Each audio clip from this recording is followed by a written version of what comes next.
Hey, ladies and gentlemen, how are you tonight? Welcome to the studentloanjustice.org live stream. My name is Alan Collins. We are Student Loan Justice. Happy Sunday, everyone. I'm gonna get right into it.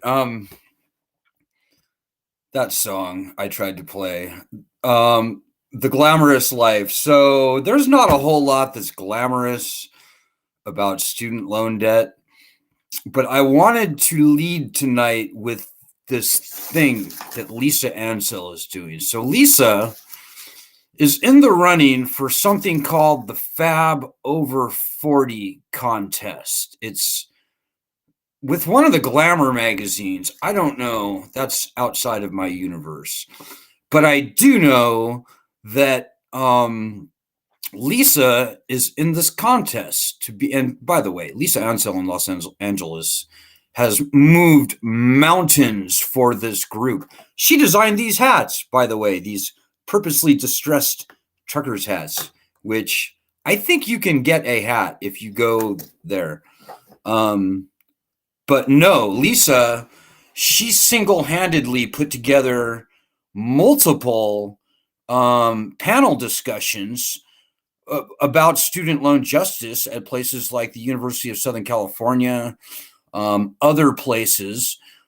She got Senator Chuck Schumer to do an intro for one of our talks in support of a documentary film that we're involved with.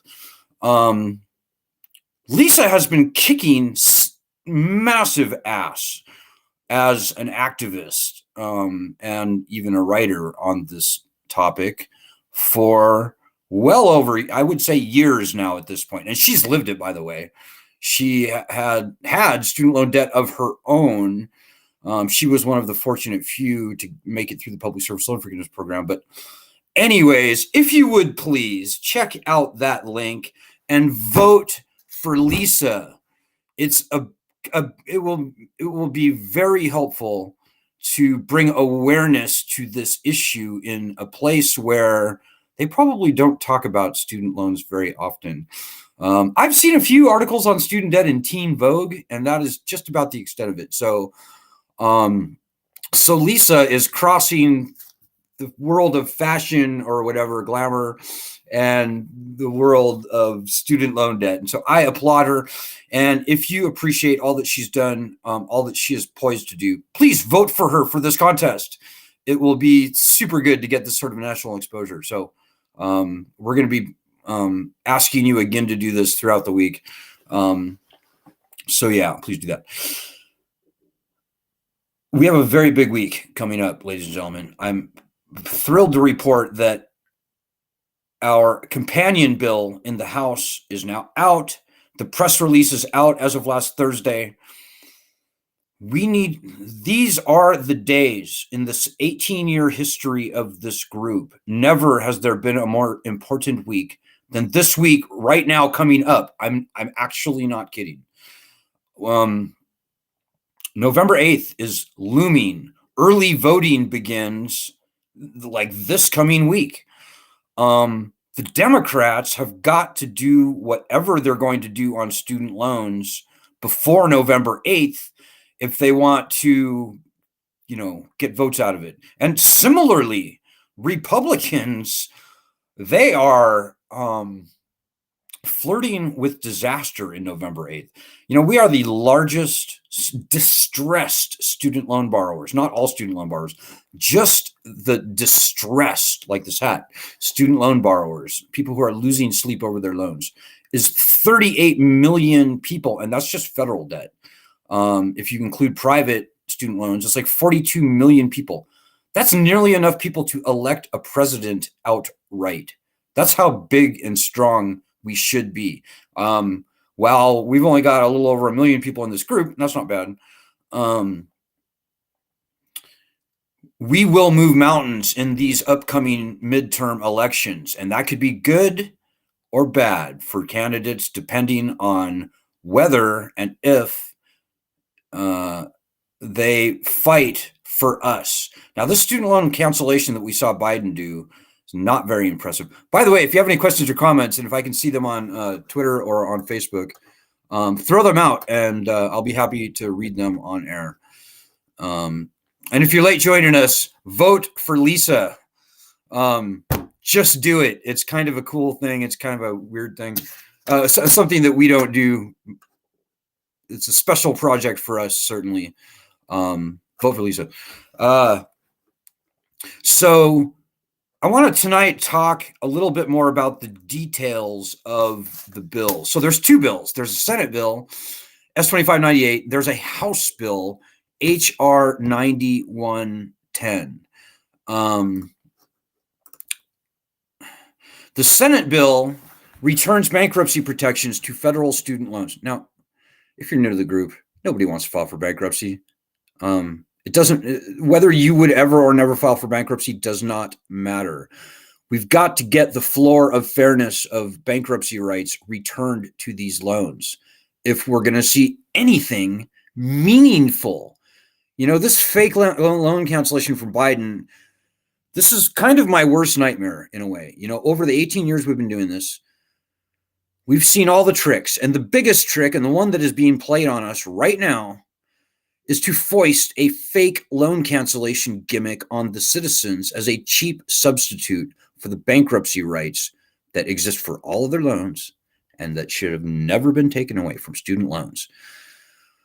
We are staring down the barrel of that gun, guys. January 1st is coming. And if we don't have our bankruptcy protections back by then, number one, our bills expire and we'll be screwed. But number two, we'll be screwed. We will be easy pickings. We'll be fish in a barrel for the student loan collection industry. This is exactly what the bad guys want, guys. It's the worst trick, and it's my biggest fear. We've got to get bankruptcy back, guys, and think about your own situation. So most people, my guess is about 80%, maybe more, of all borrowers are not going to resume paying come January 1st. Government will say, time to start paying your loans, and people will be like, no, it ain't going to happen. Even before the pandemic, folks, more than half of everyone was not paying. More than half. 85% were underwater. So 85% were losing sleep over their loans. And people have had nearly 3 years to think about things, and it's just not going to happen. This lending system, people will not pay. We are going to see a mass default. So think about your own situation. You're probably not going to start paying on January 1st. Do you want to at least have the threat, the leverage of bankruptcy rights in your back pocket when that happens? So you can, I don't know, at the worst minimum, at least negotiate something reasonable. Do you want that? Or do you want to be caught with your pants down and basically putty in the hands of the student loan collection industry?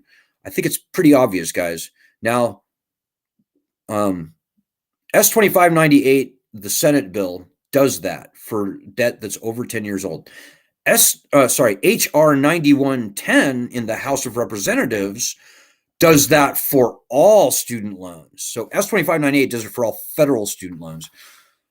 H.R. 9110 does it for all student loans, that regardless of how old they are. S-2598 also features a clawback mechanism whereby the universities have to repay the federal government up to 50% of the original amount borrowed. So it sounds pretty bad, but it's actually nothing. It's a slap on the wrist to the colleges. It's not a lot. And quite frankly, most colleges won't have to pay anything. And in fact, I seriously doubt, frankly, that the Department of Education will even try to collect the money from the colleges, because they don't do that. They never try and collect penalties, not from the colleges, not from the lenders. So it's not a big deal. Some people in Washington, D.C. are using that as a bullshit reason to oppose the legislation, like the HBCUs, the historically black colleges and universities. Last I heard, they were either threatening to oppose or are opposing our legislation, and shame on them for that. You know, people of color are being hurt so much worse than average by this debt, and the HBCUs should be fighting for their people, not against them. But whatever, guys. So the bills are different. We've got the Senate bill, the House bill, and then we have to go through a reconciliation process where they match the language of the two bills. Then there's a vote. Then it has to be signed by the president. So there's quite a bit that has to happen between now and November 8th would be optimum, I think, for the Democrats and maybe even for the Republicans. I don't know. There's a lot of Republican support for returning bankruptcy to student loans. And that's maybe the best thing that I have, the best news that I have for you tonight. You know, we're a fiercely nonpartisan group, so no matter what your political stripes are, you're very welcome here. Historically, however, the Republicans have tended to oppose us. And we have seen all opposition to bankruptcy, at least public opposition, vanish. It's gone. It's gone. I haven't seen any articles in the past year or two opposing the return of bankruptcy protections to student loans. That is really awesome. So we're in a great position, folks. And the most effective, most efficient use of your time, and these bills will not pass unless we fight for them, guys. It's the one thing that we've learned over 18 years. You can't sit there and wait and watch and worry. These are your loans. This is your livelihood on the hook here. So if ever you were going to get off your ass and help us, you're not better than us, by the way. This would be the time. The most efficient, most effective use of your time is doing our daily actions. So every day, and you can go to studentloanjustice.org, the website, and you can see our daily actions. Our daily actions are very well thought out, and we do them on as I said, daily basis. And if you've never done a daily action, you should do at least a couple weeks worth, or maybe even the past month worth of our daily actions. They're very quick. They're very simple. And cumulatively, with over 1 million people in our group, if even 10% of everybody did these daily actions, this problem would be solved by November 8th, certainly by the end of the year.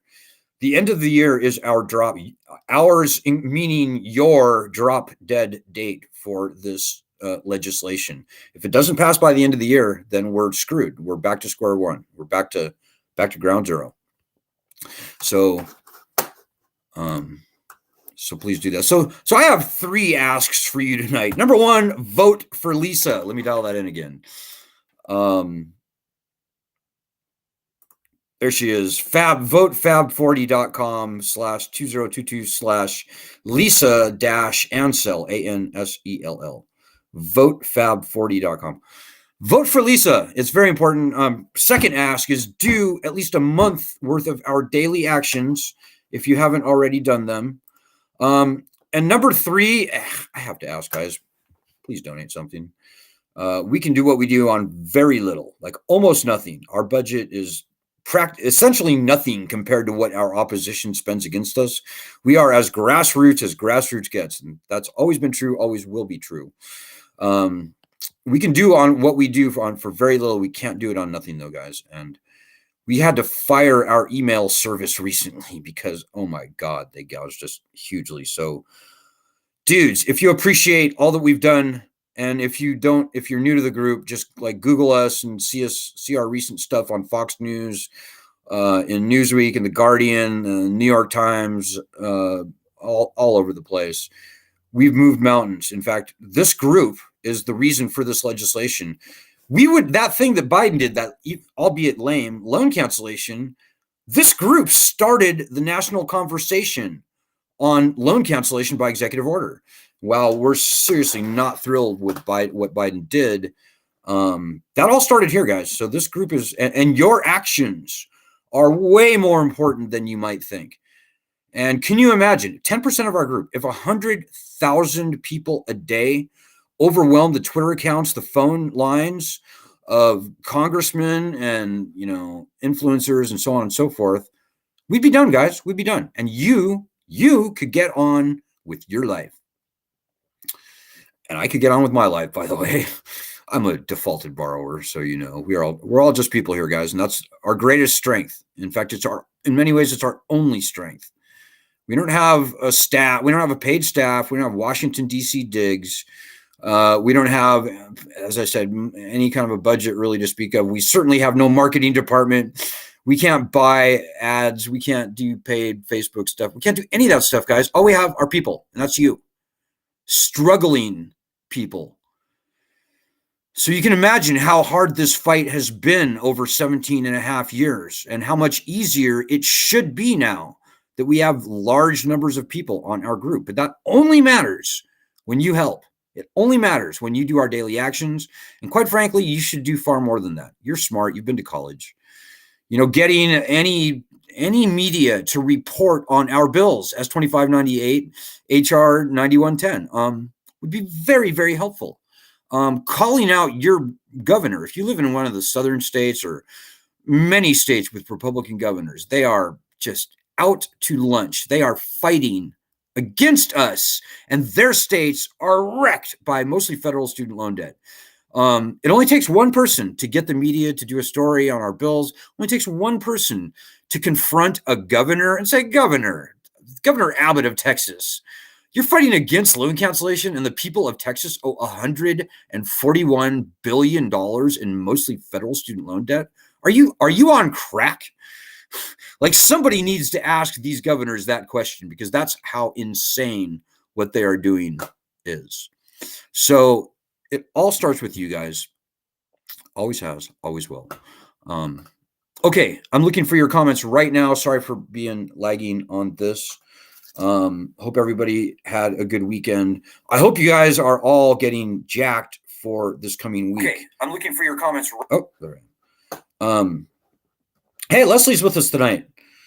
Leslie says, I'm not 100%. Oh, hold on.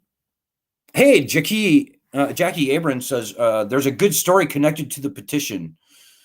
You know, we started the petition that started the whole national conversation about canceling student loans by executive order. We almost never get credit for it, but I don't care.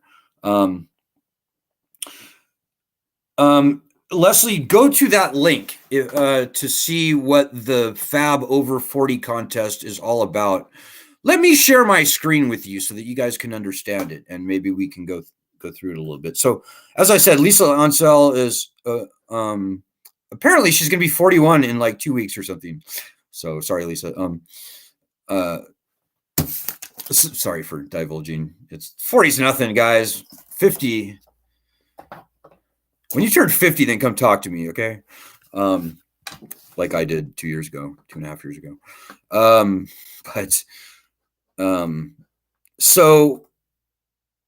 So yeah, here is the 40 over 40 thing. And you can see the link right there, vote Fab 40. I don't know if you can see my mouse or not. So I'm not going to read the whole thing. But the question is asked, will Lisa Ansel receive a glamorous 2-page spread in New Beauty magazine? $40,000 and a dream spacation. I'm not even sure what goes on at a spa. And a Bible disclosure, Lisa has committed, and I think she says it in here somewhere, but she's going to donate a third of those proceeds, 2/3 of the proceeds she is going to donate, some to fight lung cancer and some for the fight for student loan justice. So that is just a huge thing. And whether there was money involved or not, I would fully support Lisa, because we support the fighters on this group. We got your back. If you're out there doing stuff and actually getting your knuckles bloody like Lisa has been, despite her glamorous beauty, we will support you no matter what. You know, the most valuable thing anybody can be doing are in their actions. Truly, it all starts with your actions.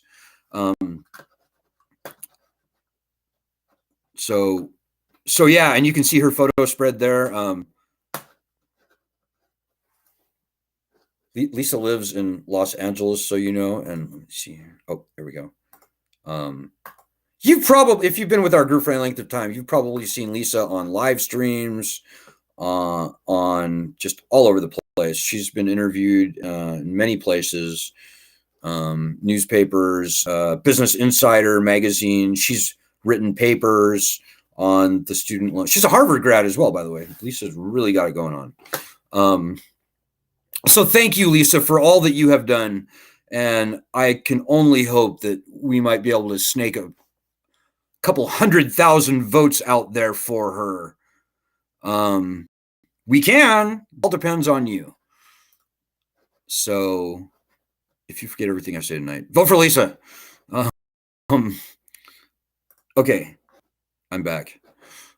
Looking back for your comments, Evie Porter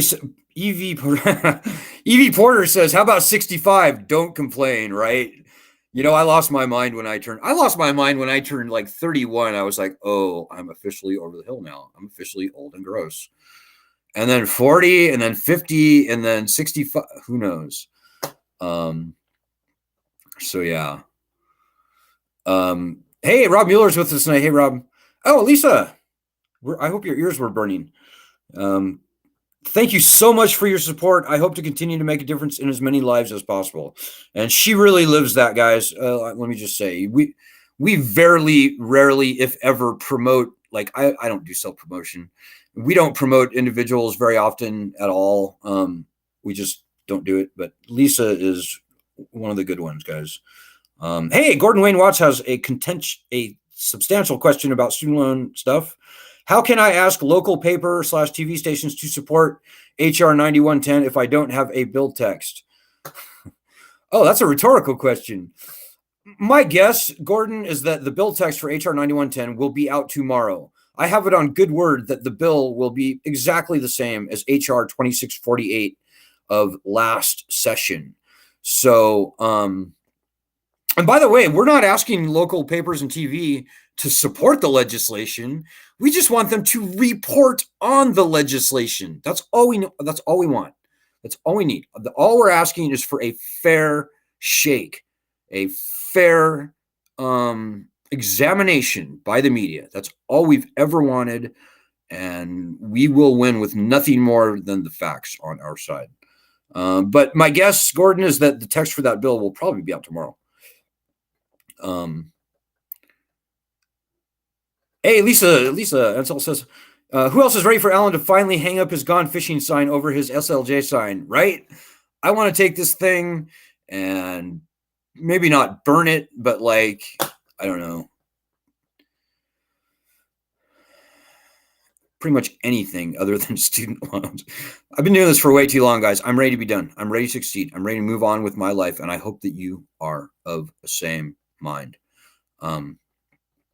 Lisa also says, please don't be distracted by the frivolous lawsuits being brought up by the various right-wing groups trying to stop the meager sheep droppings Lisa's words, of a cancellation that Biden threw us. The only horse in this race now is getting bankruptcy rights restored. The cancellation gimmick will come and go with little resistance from the Biden administration, and let's close that door. Keep your eyes on the prize and do our daily actions.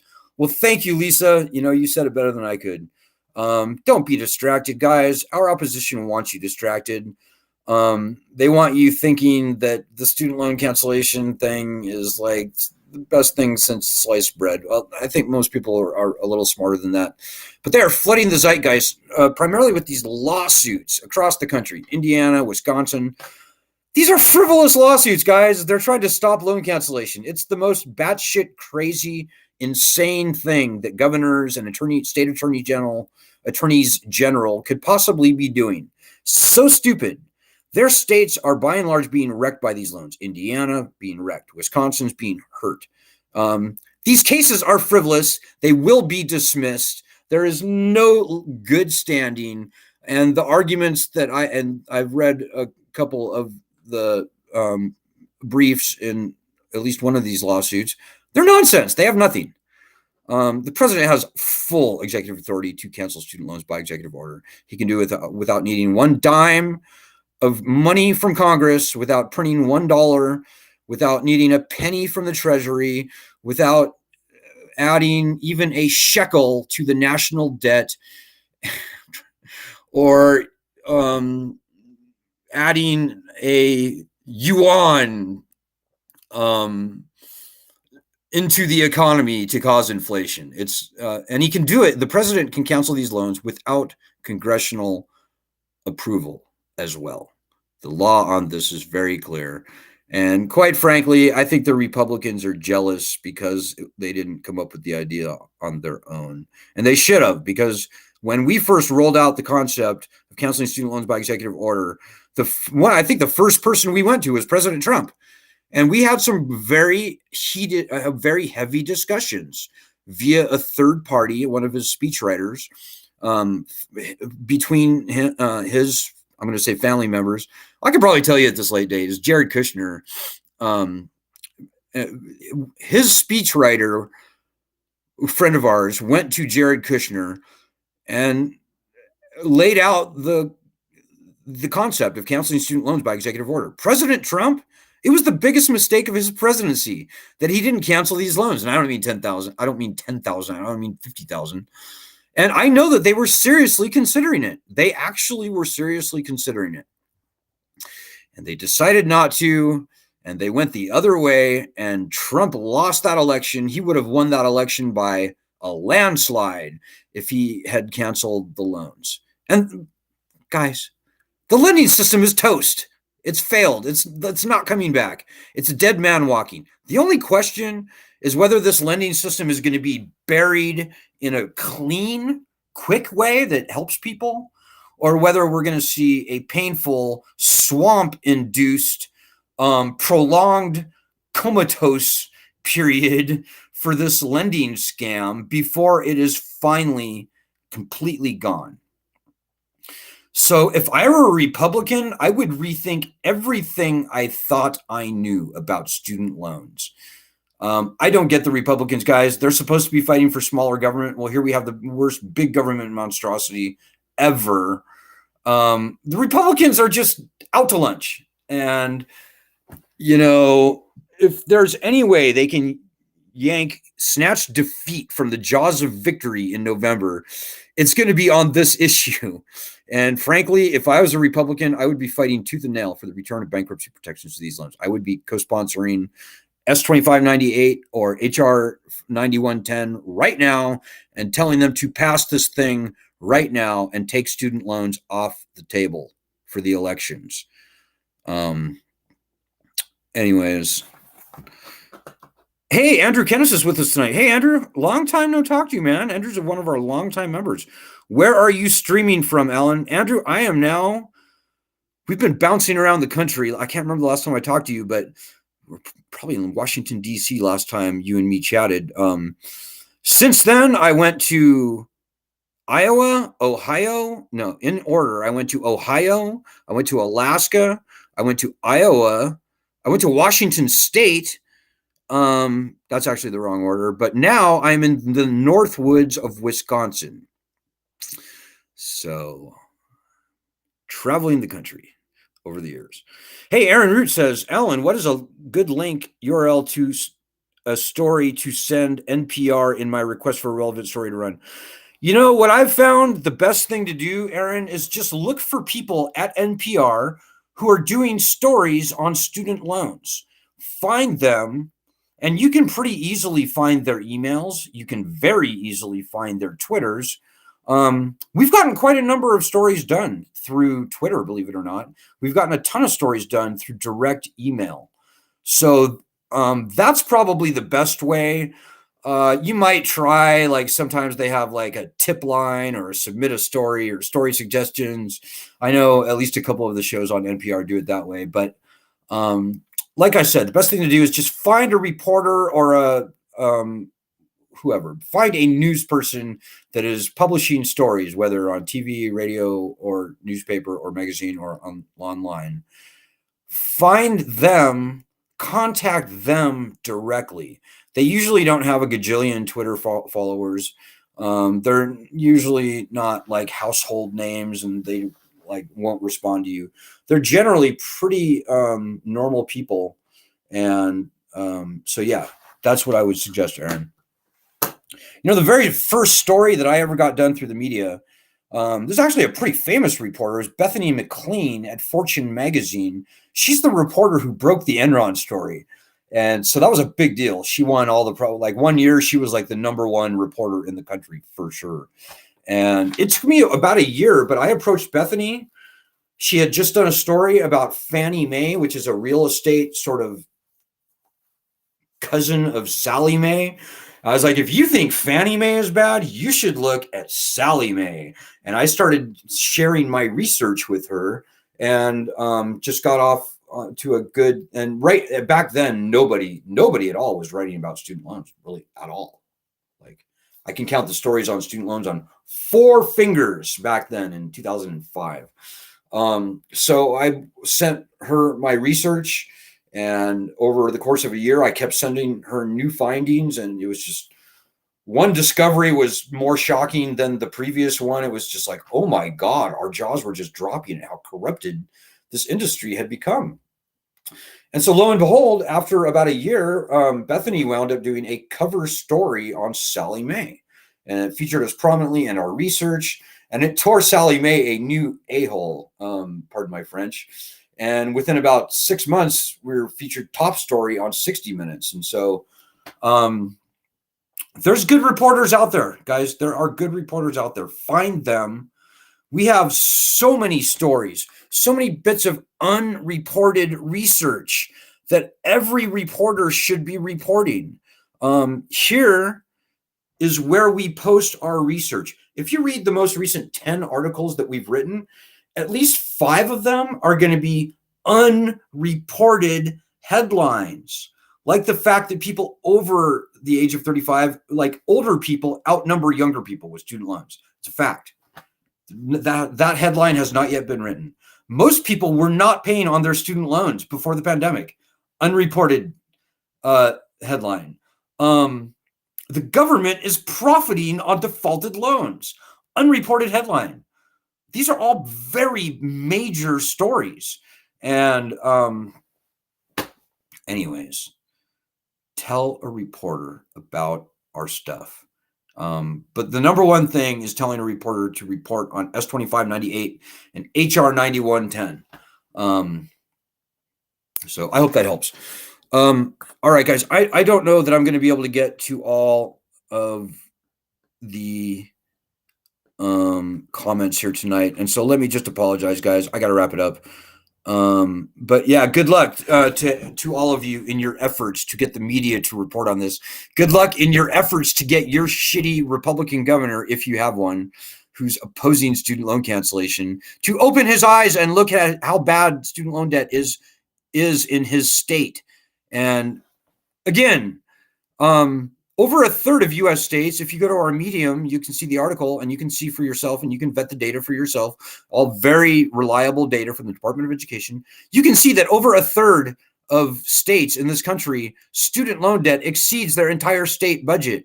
And these are states like Texas, North and South Carolina, Tennessee, Alabama, Arkansas, Missouri, Louisiana, Florida, the whole entire South, literally the whole entire South. Arkansas, Oklahoma. You look at the 10 worst states, that's the entire South. But New Hampshire, I mean, none of the states are good, but the South is remarkably bad. So good luck as you go forward, guys. And remember, contacting the media is kind of a numbers game. I will contact maybe 100 reporters and maybe get like 3 or 4 nibbles. And I might get like 1 story out of that. That's kind of how that works. So you have to be a little bit persistent. Yeah, Islet Sheffy, David Dayan, David Sirota's good. There are a few others. Matt Taibbi, good, very, very strong writer that does really good stuff. But we actually know all those people I just mentioned already, but I would like to turn over a few new leaves. There are some up and coming younger reporters out there who just haven't been exposed to the student loan issue yet. I'd like to maybe get with some of them. I'd like to work with some reporters that we don't already have relationships with. So I'd like to turn over, and I don't mean younger, I mean newer to the student loan problem. So there's a lot of good people out there. I certainly couldn't hope to find them all. So, okay, guys, I'm going to call it at that. I'm going to call it a night at that. But I hope you guys are stoked. I hope you're ready to hit this week running. Most important week in our history. I hope you will vote for Lisa. And let me just dial that in one last time before I sign off, because it's that important, guys. I mean, we owe it to Lisa. Lisa has done so much for us. We should do something for her. So she can go to the spa and do glamorous things. Thank you, Lisa. Hats off. All right, guys, I'll be back tomorrow. These are your loans. This is your problem. Good luck. Godspeed in doing a month worth of our daily actions. God bless everyone.